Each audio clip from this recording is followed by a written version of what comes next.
The most recent back to the land movement may have peaked in the 60s and 70s, but that doesn't mean people haven't had the desire for a more land-based way of life every decade before and since. Many armchair homesteaders find themselves tirelessly reading through the Stories Guide to Livestock at their local library, browsing websites like Homesteading to get inspiration and ideas, and subscribing to rural-oriented magazines like Backwoods Home or Grit to get a bi-monthly dose of hope that their dreams might, just might, find root in a piney wood or a mountain valley or a windswept plain someday. Now that someday dream can be haunting, however, if you're stuck in the city or suburbs. Maybe you've recently graduated college and just don't have much financial oomph to set you on your way. Maybe your spouse doesn't share the desire for self-sufficiency and is counting down the days till they can call a drone to deliver an app-ordered pizza directly to their window. Maybe you're dealing with a heavy-handed HOA and aren't allowed to do what you want to do.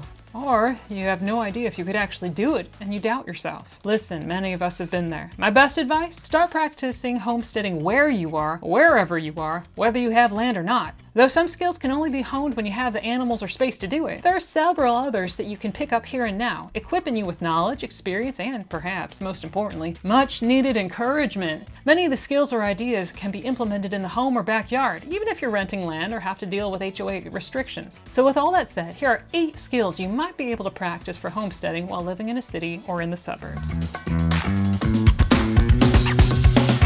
Number 1. Subtle composting. Compost is an essential element of gardening, as crucial as the seeds and soil themselves. Without a constant application of nutrition, soil eventually gets depleted, loses tilth, and doesn't grow food like it used to. Sadly, many suburban communities look down on compost piles, even when they aren't discouraged openly in the HOA guidelines. Never mind that a properly maintained compost pile is stink-free and an excellent way to manage and recycle otherwise wasted organic material. The stereotype endures that compost piles are odoriferous raccoon feeding stations that indecent people build and promptly neglect. Now, there are a few ways you can work around the anti-compost pile stigma in the strictest of communities. First off, you might just quietly build a compost pile anyway and merely maintain it. Any gardener knows that there's no stink from a well-kept compost. Maybe offer surplus tomatoes to your neighbors to keep relations friendly, and they'll not rat you out. Now, for others, vermicomposting might be the answer. You can employ hundreds of worms to convert waste food into valuable soil amendments, and the best part is, they don't need to be outside to do it. Vermicompost bins can handily fit under the kitchen sink or in the basement, keeping your soil building mission out of the public eye. Another option is to bury food scraps directly into the garden. You might do this between rows of vegetables, or, as an alternative, you might dedicate certain well-mulched portion of the garden as a buried compost area, allowing the soil nutrition to slowly break down through the growing season while gardening is normally going on in the other portions. Just rotate which bed is fed every year, and you'll be enriching your garden on the sly.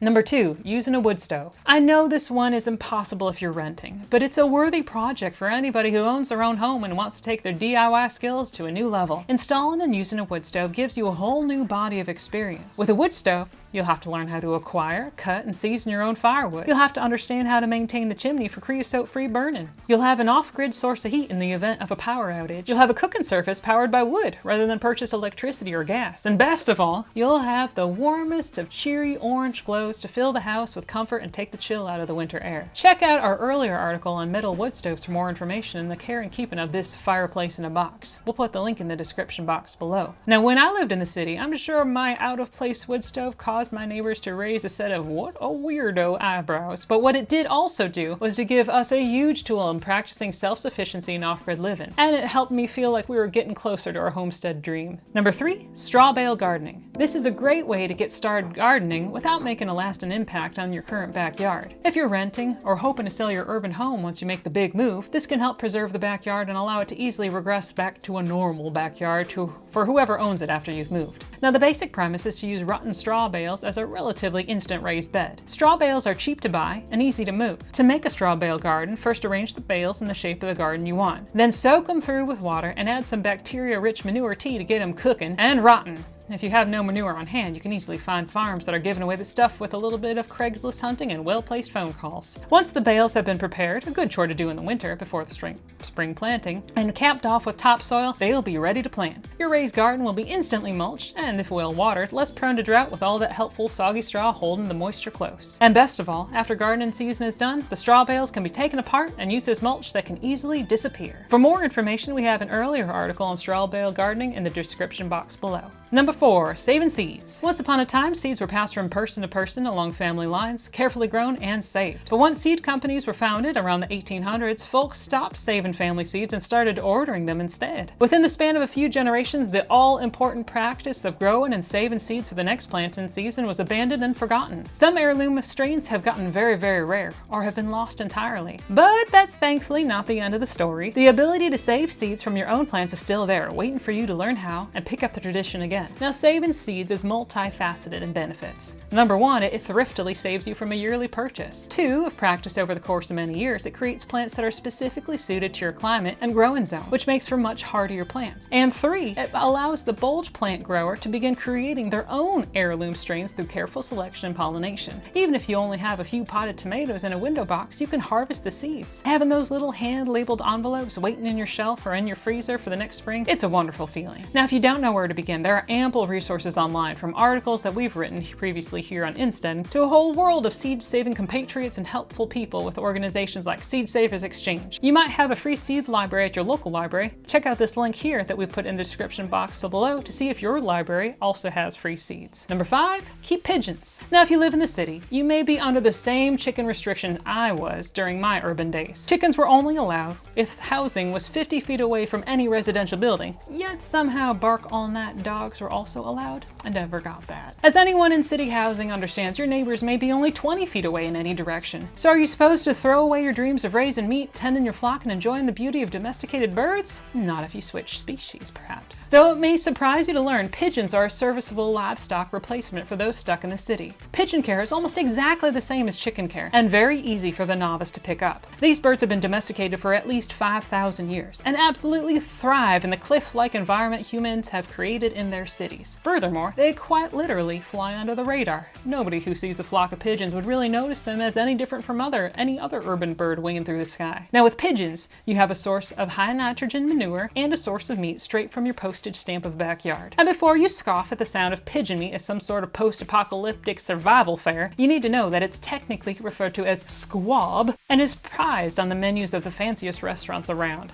Now, even if you don't want to use them for food, pigeons offer something special to the backyard bird keeper who wants more life in their life. Number 6, practice edible landscaping. Okay, so let's say your HOA fined you for your raised bed garden, outlawed your backyard chickens, but shush, they don't know about the pigeons yet, and hates the wildflowers that you've allowed to grow in your unsprayed lawn. Counter these ridiculous restrictions by playing their own game and planting an absolutely beautiful decorative and ornamental garden in the front yard of edible plants. Put your garden in plain sight rather than in easy to identify beds and see what you can get away with. Can anyone deny the beauty of a tall burgundy okra plant in full bloom? You can't help the fact that it also makes edible pods and seeds. Who would glance at a long, well-kept line of multicolored chard lining your walkway and deem it offensive? Honestly, can anyone really tell the difference between a blooming rose bush and a blooming blackberry bush? Is that a clematis growing up the trellis on the front porch? Or is it a trombosino squash?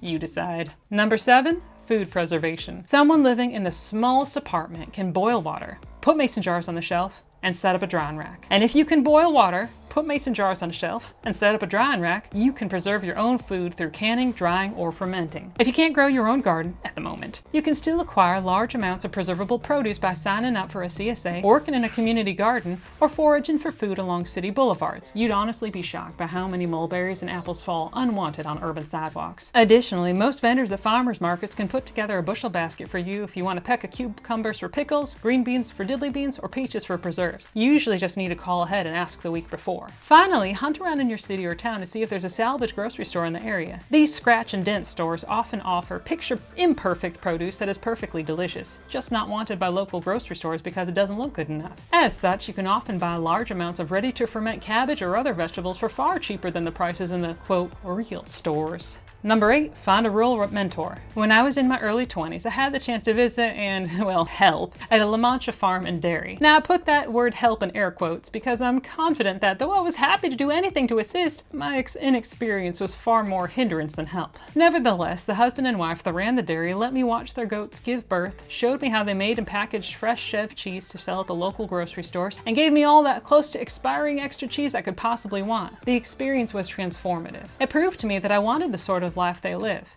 close to animals and close to the land. It also showed me that I wasn't all that interested in selling products to stores after seeing all the red tape they had to go through to be legal. But most of all, it emboldened me to find knowledgeable folks and ask them to teach me what they knew. In the years that followed, I visited several other homesteads and farms owned by folks that I met at the farmer's market or online. Universally, they were more than happy to share what they knew, share what they made, and answer my endless questions. I'm sure the encouragement that they gave little college student me was a huge part of what made me dream my own homestead dreams and finally leave the city and start over in the Ozarks. Now, if you're currently stranded in a city or suburban sprawl, you can compensate what you lack in dusty back roads and rolling hills in nearby urban resources. Guaranteed there's a program, community garden, or farmer's market that is overflowing with contacts, internships, or opportunities to connect with folks who know more than you do about your growing passion. So what about you all? Are there any urban or suburban homesteader hopefuls who are finding a way to subvert the status quo and become a little bit more self-sufficient? What homesteading wins have you been able to score, regardless of your living situation?